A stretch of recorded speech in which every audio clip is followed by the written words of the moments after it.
Le grand intérêt d'une enquête pour les enfants, c'est que ça vient stimuler la curiosité. C'est-à-dire qu'on ne connaît pas la réponse d'avance, il va falloir trouver tous les éléments pour chercher cette réponse.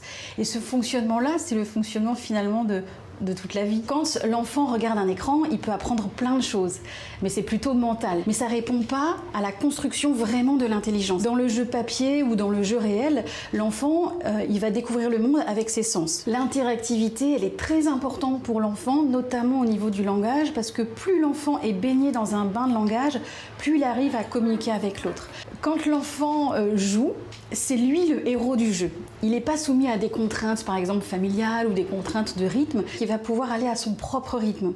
Il n'est pas assujetti au rythme d'un écran, par exemple, qui va beaucoup plus vite, avec des images qui sont saccadées, avec un rythme qu'il ne choisit pas. C'est lui qui décide à quel moment il joue et comment il interagit avec le jeu.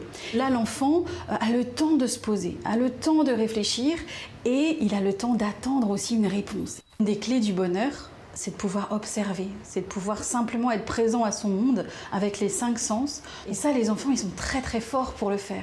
Donc pouvoir les aider à cultiver aussi cette forme d'observation pour qu'ils le gardent par la suite, c'est une richesse incroyable pour l'enfant.